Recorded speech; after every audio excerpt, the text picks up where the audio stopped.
Nilinaw ng Commission on Elections na hindi nila pwedeng ilagay agad sa kanilang direct control ang mga lugar na may naganap na kaguluhang konektado sa Hatol ng Bayan 2025. Yan ang ulat ni Ryan Lesiges.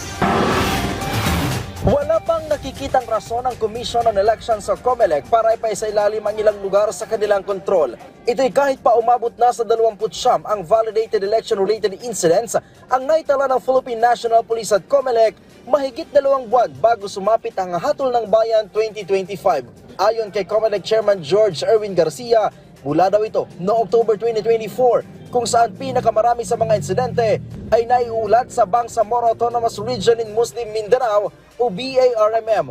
Halos wala ng distinction kasi kung yan ay election-related violence o simpleng krimen sapagkat kapag ka ang biktima ay isang nakaupo o isang tumatakbo o kamag-anak ng nakaupo ay talagang ang publiko ikukonsider yan ay election-related violence. Gate ng COMELEC, posibleng madagdagan pa ang datos patungkol sa mga nangyayaring election-related incident dahil may ilang pang patuloy na bine-verify at iniimbestigahan ng PNP. Kabilang dito ang nangyaring pamamaril kamakailan kay datupiyang Vice Mayor Muhammad Omar Abpi Samama. Ayon sa COMELEC, nagpapatuloy pa ang investigasyon at meron ng leads na tinitingnan ang mga pulis. Sa ngayon ay nasa 38 na ang kabilang sa listahan ng areas of concern sa ilalim ng red category.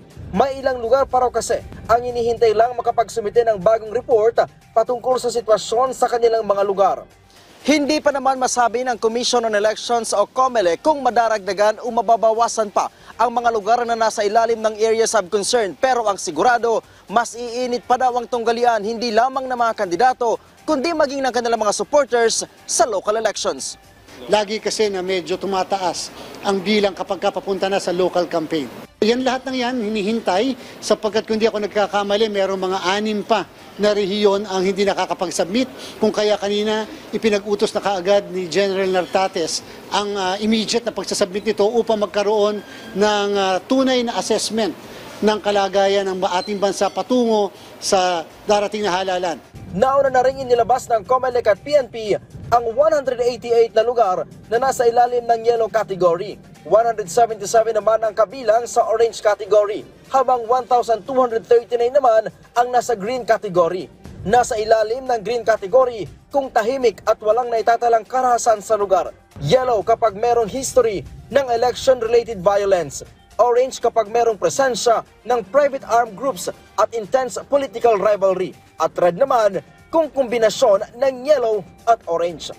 Mula dito sa Campo Crame, Ryan Lesiges para sa Pambansang TV sa Bagong Pilipinas.